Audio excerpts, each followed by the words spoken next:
Hi, my name is Rohan Bull, and this is my charge tapes lab analysis. The purpose of this lab is to familiarize ourselves with the concept of excess charges, and we happen to be modeling them with tape in this experiment. In addition to the concept of excess charges, we will also become familiar with designing and creating experiments with common household objects and making rough estimates of small amounts. This lab is a perfect example of Coulomb's law, in which F equals force, K is Coulomb's constant, which is equal to 1 over 4 pi epsilon 0. R is the distance between the particles, and Q1 and Q2 are the charges of the particles.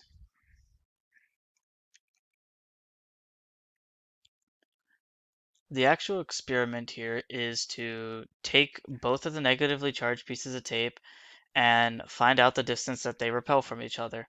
And using the distance, we find the charges of both tapes.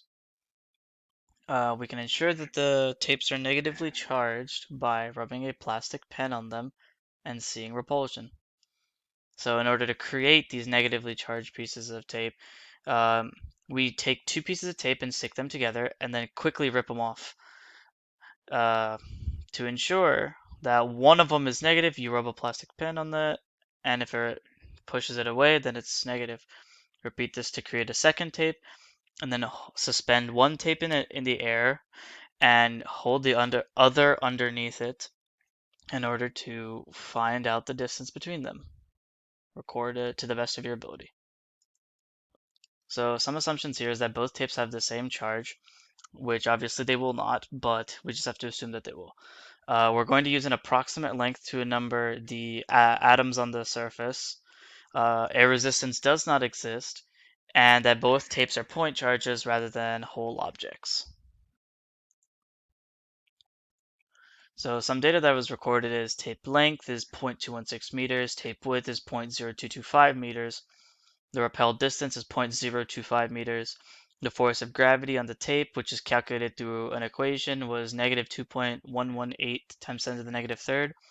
The surface area of the tape, which was also found through an equation, was 0.00486 meters squared, and the approximate number of atoms was 4.86 times 10 to the 17th. So here I have my code for all the calculations that were used in this program. So as you can see, most of them are pretty straightforward. Tape mass is equal to the mass per meter times the length. Fg is the mass of the tape times negative 9.81.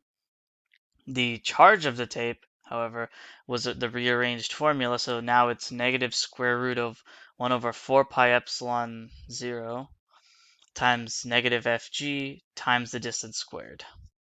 Surface area is length times width. The number of atoms is the surface area over an atom's length squared. Excess electrons is tape charge over electron charge.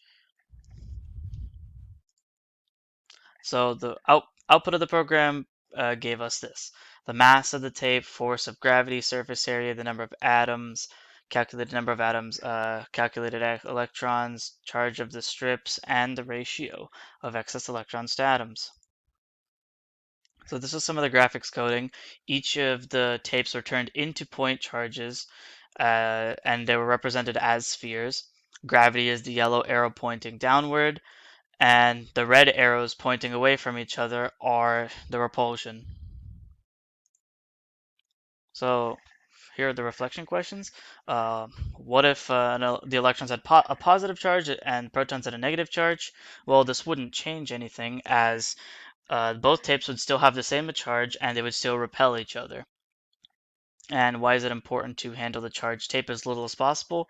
Well, because our hands are neutral and relatively good conductors, so touching the tape will make the electrons from the negatively charged piece of tape jump to our hand, therefore reducing the overall charge of it.